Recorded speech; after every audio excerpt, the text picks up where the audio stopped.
Hello and welcome to CTV News Across Canada for Wednesday, May 21st. We've got the top local stories from coast to coast, stories that affect you and the country. Thanks for joining us. Alex Kravis is working to get dozens of orders out the door through Canada Post before a potential strike slows things down again. This would drop down to maybe 2 or 3 orders in a daytime because of the change in shipping. He knows the impact all too well. During the last strike, his online sales plunged by 80% and was forced to lay off staff. A crushing hit for a business that depends on nationwide shipping. We ship trading cards and video games inside these little envelopes over here, so they're pretty thin. But the majority of what we ship out is about $2 to $3 Canada Post letter mail. Switching to other carriers, he says, could drive up his shipping costs by as much as 5 times, as postal workers could hit the picket lines as soon as Friday. The union pushing back against Canada Post's desire to hire part-time workers for weekend deliveries and demanding better pay, benefits and pension. We put to the employer some options around some of what we see as the sticking points, and we've been waiting ever since. A newly released commission report suggests reducing door-to-door delivery, saying the corporation faces an existential crisis. We need to work together between the union and the employer to make changes to our collective agreement and other changes so that we can get out of this death spiral that we're in because mail continues to decline. Other small businesses like Ananda Elixirs have already switched to other carriers after the last strike, but it's not easy. The problem with that is that a lot of them don't go to all the places in Canada, especially rural places. So, we usually rely on Canada Post for that. These are just the boxes that were going to go Canada Post because they were rural addresses. Now they're scrambling to find alternatives for their rural customers in preparation. We're going to have to revamp it so rural customers are either not going to be able to purchase our product or they're going to have to pay a lot for shipping. Back at GT Games, Kravis says he'd love to pivot, but for him, it's not that simple. I wish there was an alternative. I get asked this all the time. The issue is that the cost is just simply too high. As for what a potential strike could look like, the union says it's too early to tell. Meanwhile, Canada Post says in the event of a strike, it will work to minimize disruptions. And if it's a rotating strike, deliveries in unaffected areas will continue. Stefan? CTV's Caitlin Wilson reporting live for us tonight. Thank you. It's the same over the years. There's no change about that. That's Quebec's environment minister on the province's stance on having a pipeline travel through Quebec. But Premier François Legault now says there does seem to be an opening to the idea. An opening some opposition parties say should be slammed shut. Having pipelines, it's against Quebecer interests. He should not be working to make sure that Alberta will be able to transport their dirty energy. Where is Quebec's economical interest in such a project? Where are the profits, the revenues we're gaining here in Quebec? It has to be an analysis project by project, with the environmental criteria being at the forefront. Legault didn't comment on the issue today, but recently raised the possibility of a pipeline that would pass through the northern part of Quebec and end at the port of Sept-Îles, saying a potential project like this would be, quote, unthinkable before Trump. But now there's a growing openness in Quebec. A new Léger poll suggests he might be right. It found that 55% of people in the province support building a pipeline to transport oil or gas from Western Canada to international markets. The Premier of Alberta is calling Quebec's new openness to pipeline projects a massive breakthrough, but the province is far from any concrete plans, and it seems any future proposals will be met with pressure and pushback. Maria Saru, CTV News, Quebec City. In surveillance footage obtained by CTV News, a pedestrian begins walking in a crosswalk when what looks like a light-colored car turning left hits him. There was a loud bang. I went up my balcony and I seen that guy laying there. Julianne Vigors says she saw the car flee. Squeal like he was trying to race to get away fast. And then I thought, and then all of a sudden, that was it. What color was it? Do you remember? I think it was white. Police confirmed the vehicle took off, leaving a 34-year-old man with life-threatening injuries. I hope that the person is going to make a speedy recovery, and I hope that they catch the driver or that they turn themselves in as soon as possible. It happened shortly before midnight in the intersection of Queen Street East and Jones Avenue in Leslieville. According to this surveillance footage, the car was turning east on Queen. Toronto police have a message for the driver. This is such a horrible thing to have happened, and for you to drive away from somebody who has sustained horrible injuries, we would ask that you turn yourself in and contact police. Investigators could be seen canvassing the area. It's scary when they're hitting people and taking off like that. It happened to me also on the same street. John Galley says it's bringing up his own trauma. Scary. It's like it brought back nightmares. Like people got to be more aware of people on motorcycles, bicycles, pedestrians. The investigation is ongoing. The latest we have from police is that 34-year-old man remains in life-threatening condition, and police are still also looking for the suspect vehicle and asking anyone with information or who may have witnessed it to contact them. Reporting live, I'm Allison Hurst. Nathan, back to you. This roadblock in the RM of Lac de Bonnet has been moved, as some home and cottage owners displaced by wildfires have been allowed back in. Robert and Wendy Schwartz have a seasonal spot at this camping resort. They feel fortunate. It came close to the campground, but nothing in the campground was damaged. Last week, around 1,000 people were impacted by an evacuation order. The RM says more than 647 residents have been able to go home to houses and cottages that did not sustain any damage. Reeve Lauren Schinkel says Manitoba Hydro crews have been restoring power to make this happen. They're energizing properties today in that area. It's been a remarkable feat, and it was like watching a symphony orchestra perform. Riley Partiger rents properties that were in the middle of the evacuation zone. Tenants are doing fine. They were taken care of very well in town, community center, and they're anxious to get back home. He needed this consent form from the RM office so his tenants can get back to their lives. There's a lot worse out there, definitely, that's happened. I've been lucky, fortunate on my end, but yeah, it could have been a lot worse.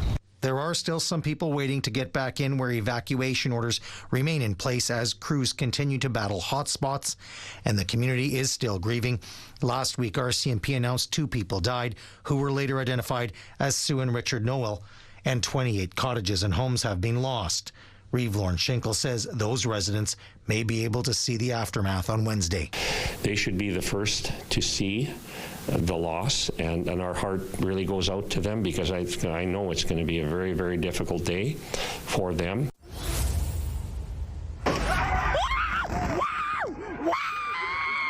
A chaotic scene in downtown Kitchener. I just wanted to catch the chaos. People were running. It was just a lot. And I just wanted to catch that energy. Danny Atkins was crossing through the park to make her way downtown. And just as I turned on my phone, that's when the firework went off. So yeah, there was definitely a little bit of fear, like what's going to happen, especially as a mom. I'm with my child here. The scenes from last night similar to incidents last year on Victoria Day, and repeated again last year on Canada Day with large unruly crowds shooting fireworks at people. If you have video, if you have images of anything that was going on downtown last night, to please reach out and contact us. According to regional police, they received 68 complaints Monday night and made several arrests, with several more investigations ongoing. All arrested and charged with mischief-related offenses. And each of those incidents involved the reckless and careless use of fireworks. In addition to people shooting fireworks while on foot. And some were also in cars traveling by that were shooting the fireworks out of the car they were in. Police say they had resources in the park prior to the incident, but had to pull in additional officers from across the region and the OPP. The city closed the park late Monday night. Today, Mayor Barry Verbanovic saying he does not condone what took place, while thanking first responders. He says, who were prepared to manage the unacceptable and dangerous events that occurred last night by this small group of rowdy young people who displayed little to no regard for their fellow community members and their safety. For Danny, who was caught in the middle of the incident, she hopes this incident doesn't ruin a good thing. I love fireworks. Most people do.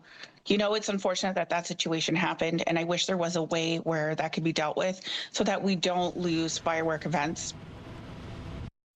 And this incident taking place while the future of fireworks remains a point of contention at city halls. Both the city of Kitchener and the city of Waterloo recently voted to ban the sale of fireworks within the cities. That's going to take effect next year, but obviously these little incremental things doing very little to deter what we see here in long weekend after long weekend and another long weekend not too far away. Tony. Yeah, certainly a conversation politically and with police as well. CTV's Jeff Pickel in Victoria Park. Thanks, Jeff. It's a tragedy, first and foremost. The drowning of a 15-year-old boy at Sandpoint Beach over the weekend has reignited long-standing safety concerns about the popular but problematic shoreline. You gotta respect Mother Nature. She's unforgiving. Emergency crews were called on Sunday afternoon after the teen went under and did not resurface. His body was later recovered on Monday. Like, as a new parent, it's, you know, it hits you. It'd be terrible to lose your child like that. For years, concerns have been raised about unpredictable currents and steep drop-offs. Despite all of our best efforts, you know, to see that this happens again, it's just so sad and so disheartening. And you know, the question is, what can we do? City officials have previously tried measures like lifeguards, fencing, and signage, but Councillor Angelo Marignani says it's not enough, wanting the city to close the current Sandpoint Beach and shift it to the east, calling on administration to fast-track financing upwards of $15 million to have it done sooner than later. We don't have to put all the amenities in immediately. What we could do is the initial switch. And keep in mind too, like that whole Sandpoint Beach is actually 3 different parks. There's Sandpoint Beach, Ganacho Park, and Stop 26 Park. So Sandpoint Beach gets closed off. It's in the danger zone.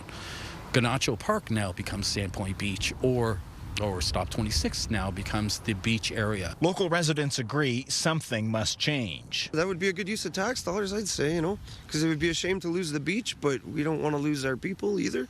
Our loved ones and friends. I strongly suggest we don't need this beach here. Since the beach opened in 1980, 9 people have drowned in the water near Sandpoint Beach. There hasn't been no injuries over there, so close this off, grass it, bench, art, and put some concrete blocks all the way along to make the water, as you know, like for ice and whatnot in the winter, as a barrier. We need to prioritize this for safety and safety alone. It's not like it's going to go away. And if we sit and do nothing, I don't want to think about Victoria Day 2026.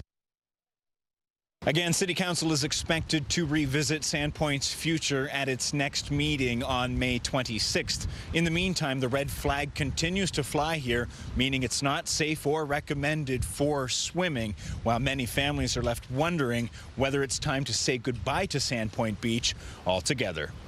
Stephanie? Chris Campbell reporting from Sandpoint Beach again on the latest tragedy in our area. Thank you, Chris. Canada's inflation rate is down for April, and it looks good on paper. Well, all paper except if it's a grocery store receipt. Other than Japan, Canada has the highest food inflation rate among the G7 countries right now. Latest numbers from Statistics Canada show that food inflation rates hit 3.8% in April. That's 2.1 percentage points higher than the general inflation and nearly double the U.S. food inflation rate. Apples we're okay on because they store well, so we're still getting local. Potatoes we're still getting local. So all that stuff, there's enough storage to meet the new crop, so we're okay with that stuff. It's the stuff that we don't grow in Canada. Looking at the numbers, fresh or frozen beef climbed 16.2%, followed by coffee and tea at 13.4%, and fresh vegetables saw an increase of 3.7%. However, Dalhousie University Agri-Food Analytics Lab Director Sylvain Charlebois says Prime Minister Mark Carney's newest approach to retaliatory tariffs should prove to be a good move for Canadians. It was actually decided on April 16th to drop many tariffs affecting food ingredients, and that was really a good decision to make, as we are expecting softer numbers for the month of May and June. But local stores like Hardee's Produce say in order for Canada to be competitive, something needs to change on a broader scale. I think the solution to it is to have a huge depot that receives container ships in Halifax of fresh produce that the suppliers in Canada can buy directly from. Grocery store inflation has now outpaced the overall consumer price index for 3 months in a row, forcing Maritimers to continue double-checking their grocery carts and their budgets. Alana Pickrell, CTV News, Moncton. Whale watching in Victoria's Inner Harbour has an international flavor. Where are you from? London, in England. From Germany. With the May long weekend finished, it's the unofficial start of summer, and despite some cool weather Monday, it's shaping up to be a hot tourist season in BC. Expecting a very strong tourism season in British Columbia this year. A modest increase in visitors from countries like Australia, Germany, and the UK is forecast, and domestic travel from British Columbians and Canadians more broadly is predicted to be 10 to 15% up from 2024. Buoyed by folks boycotting travel to the States. Well, it's either going to be Canada or Europe. We've no interest in traveling to the States right at the moment. The decline in U.S.-bound travelers hurts the Coho Ferry's bottom line. It travels daily between Victoria and Port Angeles. Business is down 20% overall, but most of that decline from Canadians. Americans like these tourists are still drawn here by their purchasing power and so far remain undeterred by the trade war. We're not into worrying about politics, right? We want to do what we want to do as a family and have fun. We're happy to be here, and we're going to enjoy it, and we're going to have a good old time. We love Canada, no reservations, and we totally understand your situation.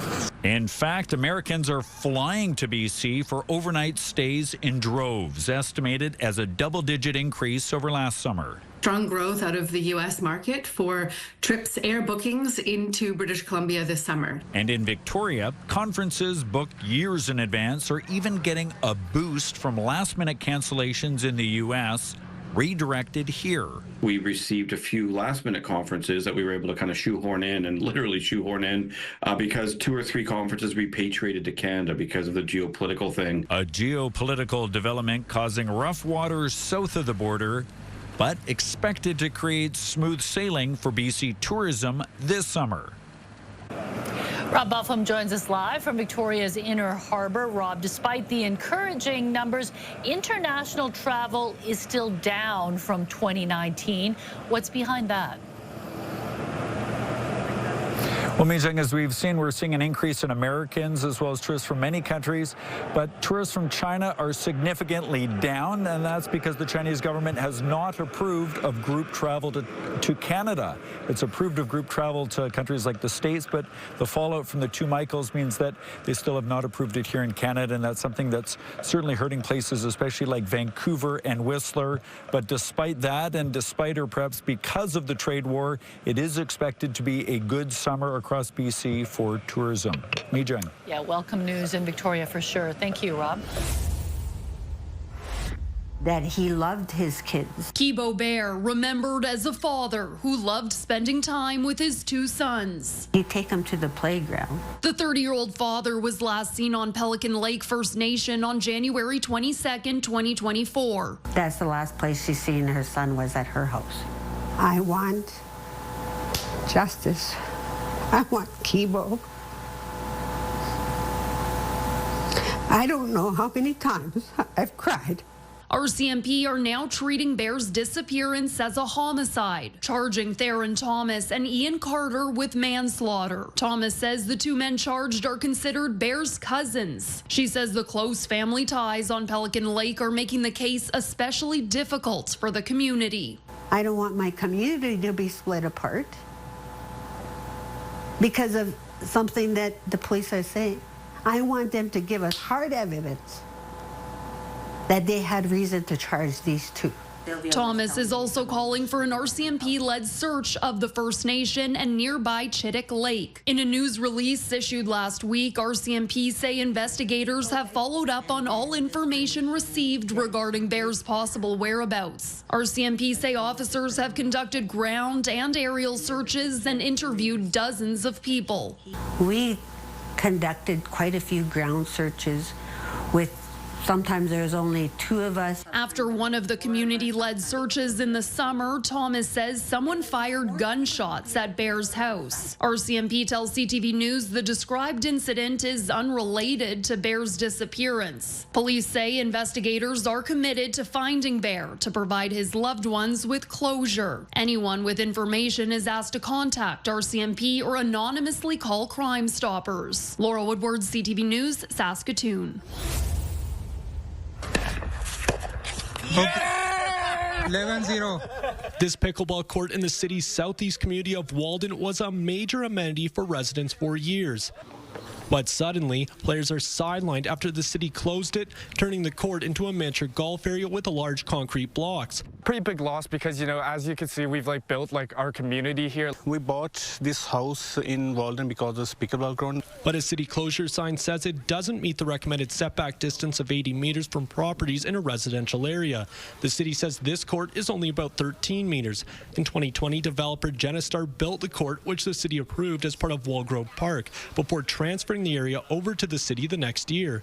But in 2023, the city began looking at recommended setback distances for pickleball courts, saying, as pickleball is an emerging sport, new research and best practices are being proposed, particularly regarding noise impacts. It received numerous noise complaints along with players hogging the court.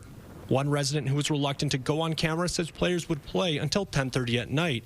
Now there's a petition calling on the city to reopen the court. Over 160 people have signed, including 20 plus who are adjacent to the court as well, and all of them strongly supported that. Not only they supported that, but they also come and play with us. Tyler Barrow, CTV News, Calgary. Little old homes on tree-lined streets. One aspect of Garneau's heritage, artist Wendy Gervais decided to document when she noticed them disappearing. Of the 35 homes I've depicted, all but 5 are now gone. Gervais and some of her neighbors worry a proposed zoning change will accelerate those losses in Garneau and in other central neighborhoods as the city looks to encourage denser housing. What I am concerned about is that in the name of increasing density and decreasing bureaucracy, Garneau is going to lose its uniqueness and charm. We see this upzoning as radical deregulation that reduces transparency and public engagement. These are the 5 areas city planners expect more people to move into as Edmonton grows. Changing the default zoning near transit stops and along major corridors inside these boundaries will allow developers to build taller buildings without a lengthy application process every time. Everything council does to remove barriers to development is helpful, and not just development for the sake of development, but for providing homes and putting in the commercial and institutional needs. More and more people are moving into Edmonton. We need to create opportunities for people to live in mature neighborhoods in downtown and in areas amenities already exist. Some opponents say neighborhoods like Garneau already have a healthy mix of housing options. Others worry about impacts to daily life with more people around. And you have a family of 4 usually around you, or 5, and now you're going to 22 people. No parking. There's no parking. And the Garneau Community League is asking City Council for a pause in this process so it can take the bylaw back to community members and suggest changes to it. The City Council is just back now from its dinner break. It has 3 more hours this evening to make a decision. Paul Rosen is a former Canadian ice sledge hockey player turned motivational speaker. He was part of several Paralympic teams, including in 2006 in Torino, where he won a gold medal representing the country.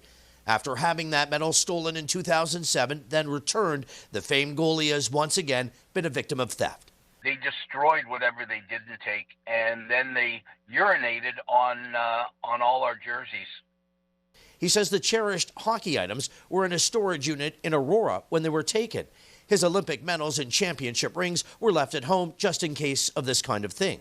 Devastated, very sad for him. I know he's gone through these things a little bit before. He had his medals stolen. Sport Aurora is a community sport council that works with Rosen and others closely. It has worked frequently with Rosen over the years. We all have championships, we all get medals, we all get trophies, and those represent sometimes the most important moments in a person's life. So while it may seem trivial to some people, it's not trivial to those people who have it. Took pretty well everything that we have and anything of value. They obviously knew what they were doing. Now, the total value of the items damaged and or stolen is about $30,000. Rosen says he simply wants his stuff back. Anyone who may know anything is asked to step forward as police are investigating. Rob Cooper, CTV News, Newmarket.